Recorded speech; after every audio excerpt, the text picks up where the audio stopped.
Si vous voulez aller à l'université, vous devez passer des examens. Je les ai ratés 3 fois. J'ai eu beaucoup d'échecs. J'ai échoué à des choses ridicules. Par exemple, j'ai échoué à un test clé de l'école primaire à 2 reprises. Et j'ai échoué genre 3 fois au collège. Et vous aurez du mal à y croire. Mais à Hangzhou, ma ville, il n'y avait qu'un seul collège. Et aucun autre collège nous aurait acceptés. On était trop mauvais. Je pense qu'on doit s'y habituer. On n'est pas si bon que ça. Encore aujourd'hui, il y a beaucoup de gens qui nous rejettent. Vous savez, pendant 3 ans j'ai essayé, mais j'ai échoué à l'université. Alors j'ai postulé à plusieurs jobs, mais j'ai été rejeté 30 fois. J'ai été à la police, on m'a dit non, t'es pas assez bon. Je suis même allé au KFC, quand le KFC est venu en Chine, dans ma ville. 24 personnes se sont présentées. 23 personnes ont été acceptées. J'étais le seul gars à avoir été rejeté. Et quand je me suis présenté à la police, 5 personnes se sont présentées, 4 personnes ont été acceptées. J'étais encore le seul gars à avoir été rejeté.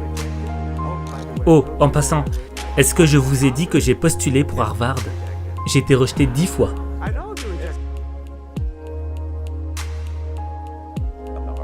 Et là, je me suis dit, peut-être qu'il faudra que j'aille donner cours là-bas un jour.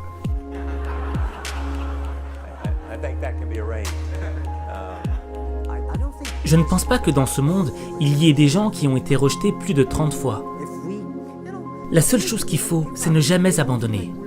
Comme Forrest Gump, il faut continuer à se battre. Il faut continuer à s'améliorer soi-même. On n'a pas le temps de se plaindre. Et quelle est la différence entre ceux qui réussissent et ceux qui échouent? J'ai remarqué que si les gens font une erreur, et si ils se plaignent des autres, ils ne reviendront jamais. Mais si une personne fait un bilan de conscience sur elle-même, et qu'elle se dit « là ça ne va pas avec moi, là ça ne va pas avec moi », là, il y a de l'espoir. La question, ce n'est pas juste comment devenir riche. La question, c'est comment vivre la vie que tu mérites. Comment changer ta vie? Faudra commencer par te changer toi-même et accepter d'aller dans une zone d'inconfort. Et c'est quoi l'inconfort? C'est faire quelque chose où tu sais que tu risques d'échouer, de perdre. Mais l'échec, ce n'est pas la fin de ton histoire. C'est le début de ton apprentissage. Alors, tu vas t'en prendre plein la gueule. Tu vas tomber, tu vas pleurer, tu vas douter. Mais tant que tu continueras d'avancer, tu auras toujours une chance d'y arriver.